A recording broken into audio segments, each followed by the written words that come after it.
जी welcome है आप सभी का आपके अपने यूट्यूब चैनल अहमद टेक्नोलॉजी पे। आज की ये वीडियो उन सभी बच्चों के लिए इम्पोर्टेंट होगी जिनका जनवरी 2024 में ओ लेवल का एग्ज़ाम है या आने वाले टाइम में उनका एग्ज़ाम होगा जुलाई 2024 में या उसके बाद। ठीक है, तो ये वीडियो आप सभी के लिए इम्पोर्टेंट होगी, ध्यान से आपको देखना है, सुनना है। बाद में आपकी एक छोटी सी गलती आपको ही भारी पड़ेगी और किसी को भारी नहीं पड़ेगी, इसलिए ध्यान से आपको सुनना है। लाइक आप करना चाहते हैं कर सकते हैं, आपकी इच्छा है। ना करना चाहते हैं कोई प्रॉब्लम नहीं है, लेकिन बात को ध्यान से सुन लीजिए, क्योंकि अगर आप अभी ध्यान से बात को नहीं सुनेंगे तो बाद में आपको बहुत प्रॉब्लम हो सकती है और एक ओ लेवल के सर्टिफिकेट की वजह से आपका कोई फॉर्म फिल करने से रह जाएगा, आपकी कोई जॉब लगने से रह जाएगी, इसलिए ध्यान से सुनना पड़ेगा आपको। मेरे पास एक रिजल्ट सेंड किया है एक बच्चे ने अभी, और इसमें देखिए ये इनके जो दोनों में फेल दिखा रहा है यहाँ पर, ठीक है, एफ एफ लिखा हुआ है। तो आपके साथ भी ऐसा हो सकता है। अगर आप फेल होना नहीं चाहते हैं तो ध्यान से आप वीडियो को देखिए। इनके थ्योरी में नंबर है 30 नंबर है थ्योरी में, और 61 नंबर प्रैक्टिकल में है। 42 नंबर टोटल एवरेज है और फेल हो जाते हैं। नीचे अगर हम देखते हैं 41 नंबर है, 59 नंबर प्रैक्टिकल में है, ठीक है, और 48 नंबर का जो टोटल ओवरऑल एवरेज है, लेकिन यहाँ पर ये फिर भी फेल हो जाते हैं। तो क्या कारण है ये क्यों फेल हुए हैं? अगर ये मॉड्यूल की हम बात करें तो मॉड्यूल देख लीजिए, पाइथन है और internet of things and its application, यानी आपका यहाँ पर आईओटी है। M4R5 और M3R5 दो मॉड्यूल है, दोनों में फेल। तो क्यों ये फेल हुए हैं? आपके साथ भी ऐसी कंडीशन आ सकती है जैसे इनके साथ हुआ है, ठीक है ना। तो ये मैं आपको बताऊंगा कि ऐसा ये क्यों हुआ है, ये दोनों मॉड्यूल में फेल क्यों हुए हैं और कितने नंबर की कमी से ये फेल हुए हैं। नेलेट का जो ऑफिशियल नोटिफिकेशन है उसमें क्या लिखा हुआ है कि कितने नंबर कम से कम आपके पास होने चाहिए। पास होने के लिए आपको थ्योरी में और प्रैक्टिकल में दोनों में अलग अलग कितने कितने नंबर होने चाहिए, तब जाके आप पास होंगे। और ये कोई ऐसा क्वेश्चन नहीं है जो आपके लिए इम्पोर्टेंट नहीं है। पास कितने नंबर पे होते हैं ये आपको पता होना चाहिए, और मैं आपको दिखाऊंगा अभी, ठीक है। ये नेलेट का ऑफिशियल सिलेबस है और इसमें सब कुछ यहाँ पर दिया हुआ है इन्होंने एग्जामिनेशन पैटर्न के बारे में, अगर आप ध्यान से देखते हैं तो, ठीक है। पॉइंट नंबर 10 पे है एग्जामिनेशन पैटर्न। तो इसको हम ध्यान से देखेंगे, आपको दिखाऊंगा मैं। यहाँ पर पहला कॉलम है थ्योरी का, उसके बाद नीचे जो कॉलम है उसके बाद नीचे कॉलम है प्रैक्टिकल एंड वाइवा का। प्रैक्टिकल में वाइवा भी होता है 20 नंबर का, ये आपको पता होना चाहिए, ठीक है। प्रैक्टिकल में वाइवा भी होता है। प्रैक्टिकल 80 नंबर का होता है, 20 नंबर वाइवा के मिलते हैं बच्चों को, जो आमने सामने एग्जामिनर बिठा के क्वेश्चन पूछते हैं। तो थ्योरी की अगर हम बात करें, थ्योरी में 2 घंटे का टाइम देता था नेलेट, लेकिन अब 30 मिनट कम करके 90 मिनट का टाइम है। एग्ज़ाम आपका ऑनलाइन होगा, OMR पे नहीं होगा, ठीक है। और 100 क्वेश्चन आएंगे आपके एग्जाम में, 100 के 100 क्वेश्चन आपके MCQ टाइप के होंगे, 100 नंबर मिलेंगे। 100 क्वेश्चन 100 नंबर मिलेंगे आपको, ठीक है ना, ये आपको ध्यान में रखना है। नेगेटिव मार्किंग नहीं है। लेकिन जो इंपॉर्टेंट बात है वो ये है कि मिनिमम पासिंग मार्क्स, अगर आप देखते हैं, मैं जूम करके आपको दिखा देता हूँ। देखिए, अब यहाँ से आपको जो मेन बात है मेरी वो यही है। Pattern of question MCQ, maximum marks 100, minimum passing marks 33%। क्या है? 33% है मिनिमम पासिंग मार्क्स। उसके बाद नीचे प्रैक्टिकल का लिखा हुआ है, यहाँ पर प्रैक्टिकल वाइवा, जो प्रैक्टिकल का होगा आपका वो 80 नंबर का होगा और वाइवा 20 नंबर का होगा। लेकिन इसमें भी कितने नंबर चाहिए? 33%। तो बच्चे क्या सोचते हैं?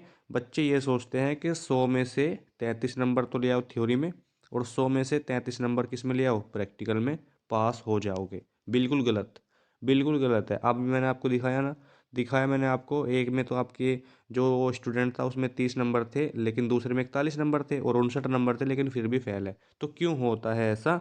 देखिए, नेलेट जो कहता है वो ये कहता है कि 33% नंबर होने चाहिए, पासिंग मार्क्स है ये, ठीक है। ये पासिंग मार्क्स है, ठीक है। और प्रैक्टिकल में भी 33% पासिंग मार्क्स है, लेकिन आपने एक बात इसके सामने जो लिखी हुई है वो नहीं देखी है। मतलब जो थ्योरी होगा उसके जितने भी नंबर आपके आएंगे 100 में से जितने भी नंबर आपके आए हैं उसका हम 60% लेंगे। प्रैक्टिकल में जितने भी नंबर आपके आए हैं, ठीक है, उसका हम 40% लेंगे। थ्योरी और प्रैक्टिकल दोनों को मिलाएंगे अगर हम, तो आपका जो ओवरऑल एवरेज है वो कितना हो जाना चाहिए? वो 50% का होना चाहिए, ठीक है दोस्तों। जो एवरेज निकलेगा टोटल वो कितना होना चाहिए?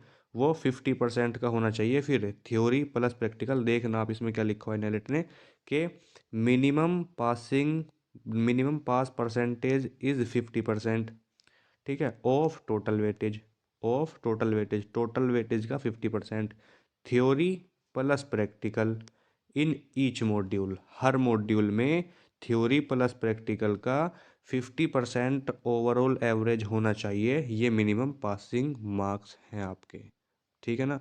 तो यही मैं आपको यहाँ पर बताने वाला था कि जो मिनिमम पासिंग मार्क्स हैं वो 33 नहीं है दोस्तों, वो 33 नहीं है, वो 33%। तो यहाँ पर मिनिमम पासिंग मार्क्स का मतलब है कि आपने, मान लीजिए प्रैक्टिकल दे दिया पहले नेलेट, मान लीजिए नेलेट ने आपका प्रैक्टिकल लिया पहले और प्रैक्टिकल में आपके 33% नंबर नहीं आ रहे, तो आपकी जो दूसरी कॉपी है थ्योरी की, या जो तो आपका थ्योरी का एग्ज़ाम आपने दिया है ऑनलाइन, वो आपका चेक ही नहीं करेंगे, क्योंकि आप थ्योरी में फ़ेल हो चुके हैं या आप प्रैक्टिकल में फ़ेल हो चुके हैं। तो आपका जो नेक्स्ट पेपर होगा, नेक्स्ट मतलब प्रैक्टिकल, उसी मॉड्यूल का प्रैक्टिकल या उसी मॉड्यूल का थ्योरी, क्योंकि नेलेट पहले प्रैक्टिकल करवा सकता है या पहले नेलेट थ्योरी करवा सकता है, तो जो भी आपने पहले दिया है उसको चेक करेंगे। अगर उसमें 33% से ज़्यादा नंबर हैं तो आपकी जो, मान लीजिए पहले थ्योरी हो गया, तो फिर आपका जो प्रैक्टिकल आपने दिया होगा बाद में वो चेक करेंगे कि उसमें कितने हैं। अगर उसमें 33% से भी ज़्यादा हैं तो आपका पास कर दिया जाएगा। कब? जब आपके टोटल एवरेज 50% का होगा, और 50% का ना हो या और जो एवरेज है आपका, फिर आप फेल हो जाएंगे। मान लो आपके प्रैक्टिकल में आ जाते हैं दोस्तों, मैं मान लेता हूँ 40 नंबर प्रैक्टिकल में, लेकिन थ्योरी में आपके आ जाते हैं 70+ नंबर, तो आप पास हो जाओगे, ठीक है। अभी एवरेज दिखाऊंगा कैसे निकालते हैं। लेकिन अगर आपके आ जाते हैं थ्योरी में मिनिमम 33 मान लो, पास हो आप, ठीक है, पास तो हो, लेकिन अगर प्रैक्टिकल में भी 33 आ जाते हैं तो फेल हो जाओगे, क्योंकि प्रैक्टिकल में कम से कम फिर आपको 80+ नंबर चाहिए पास होने के लिए, क्योंकि एवरेज की बात है यहाँ पर। एवरेज दोनों का मिलाया मिलाया जाएगा। 80 जो नंबर आपके आए हैं इसका 40% लेंगे, और जो थ्योरी में आपके 40 नंबर आए हैं या 33 नंबर आए हैं उसका लेंगे 60%। जितना भी होगा ओवरऑल एवरेज 50% का होना चाहिए आपका। यहाँ पर जो कुछ कंडीशन दी हुई है नेलेट ने वो भी आप देख लीजिए एक बार, कि थ्योरी में 33% से अगर आपने क्वालिफाई कर लिया, प्रैक्टिकल में 33% से क्वालिफाई कर लिया आपने, ठीक है, और आपका जो टोटल क्वालिफाइंग एरिया है, क्राइटेरिया है, वो 50% का है, तो आपको दोबारा से पेपर देने की ज़रूरत फिर नहीं पड़ेगी, आप पास हो। 33% हैं आपके मिनिमम की बात है ये, और टोटल एवरेज 50% का, तो दोबारा से पेपर नहीं देने। लेकिन आप 33% से पास हो जाते हैं थ्योरी में, आप 33% से पास हो जाते हैं प्रैक्टिकल में, और आप फेल हो जाओगे। क्यों? क्योंकि आपका जो टोटल एवरेज है वो 50% का नहीं बना, तो आपको तो फेल कर दिया जाएगा एफ ग्रेड के साथ, और यहाँ पर आपको दोबारा से पेपर देने की ज़रूरत होगी फिर। और मॉड्यूल उसका प्रैक्टिकल और उस मॉड्यूल का थ्योरी एग्ज़ाम दोनों आपको दोबारा से देने पड़ेंगे। आपका थ्योरी में 33% से क्वालिफाई हो गया, आपका प्रैक्टिकल 33% से क्वालिफाई नहीं हुआ। देखो, थ्योरी क्वालिफाई है 33% से, लेकिन प्रैक्टिकल क्वालिफाई नहीं है, तो फिर आपको दोबारा से देना पड़ेगा। क्वालिफाइंग 50% क्राइटेरिया बट फेल, क्योंकि आपके प्रैक्टिकल में नंबर नहीं है दोस्तों, क्योंकि आप प्रैक्टिकल में नहीं ला पाए उतने नंबर। और देखिए, मतलब यही है कहने का कि पास 33% से ज़्यादा भी अगर मान लो आपके आ जाते हैं थ्योरी में, लेकिन प्रैक्टिकल में तो नहीं आ रहे ना 33%, और एवरेज अगर मिला रहे हैं तो 50% से भी ज़्यादा का हो रहा है आपका, तो भी फेल हो जाओगे। देखो कितनी बुरी यहाँ पर आपके लिए बैड न्यूज़ है ये। आपके मान लो थ्योरी में 80 नंबर हैं, थ्योरी का पेपर अच्छा चला गया आपका, ठीक है, लेकिन प्रैक्टिकल में तो आपके 20-25 ही नंबर आए, तो उसका तो 33% ही नहीं बैठ रहा प्रैक्टिकल का मिनिमम पासिंग मार्क्स।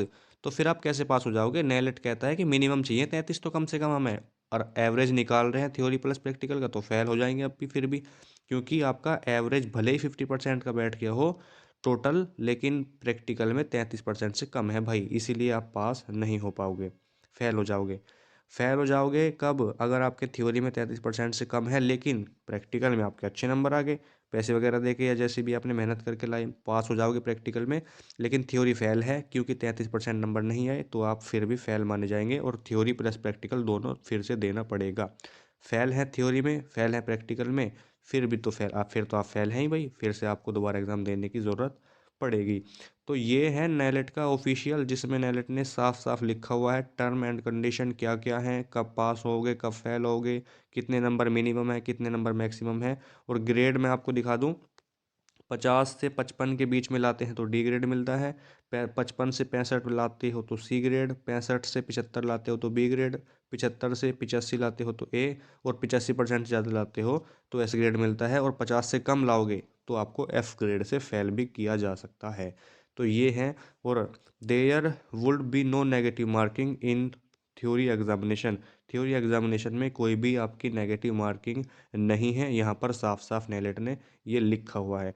तो यही मैं आपसे यहाँ पर कहने वाला हूँ, कहने वाला था, या मैंने आपको बात बता दी है सारी, कि जो भी बच्चे एग्ज़ाम की तैयारी कर रहे हैं जनवरी 2024 में, जिनका एग्ज़ाम है, वो ध्यान से पढ़िएगा, एक भी क्वेश्चन छोड़ के नहीं आना एग्ज़ाम में, क्योंकि एक क्वेश्चन अगर आपने छोड़ दिया तो उसकी वजह से आप फेल भी हो सकते हैं। क्योंकि एक एक नंबर से बच्चे फेल होते हैं ओ लेवल में, फिर बाद में पछताते हैं, फ़ोन करते हैं कि सर अब कुछ हो सकता है क्या, कुछ भी नहीं हो सकता फिर आपका, ठीक है ना। फिर आपका दोस्तों कुछ भी नहीं हो सकता, फिर तो दोबारा से ही आपको प्रैक्टिकल देना पड़ेगा, दोबारा से ही आपको थ्योरी एग्ज़ाम देना पड़ेगा, दोनों फिर से देने पड़ेंगे। इसीलिए अभी जितना पढ़ लोगे उतना आपके नंबर अच्छे आएंगे और पहली बार में क्वालिफाई हो जाएगा, पास आपका हो जाएगा, ठीक है। वीडियो को लाइक करना चाहते हैं तो कर सकते हैं, अदरवाइज़ ना करें, कोई प्रॉब्लम नहीं है। सब्सक्राइब अगर आपने नहीं किया तो प्लीज़ सब्सक्राइब तो आप करके ही जाएँ, ठीक है ना। इसी तरह की और वीडियो के लिए चैनल को सब्सक्राइब करके बेल आइकन प्रेस कर दीजिए। मिलते हैं नेक्स्ट वीडियो में, तब तक के लिए जय हिंद, जय भारत।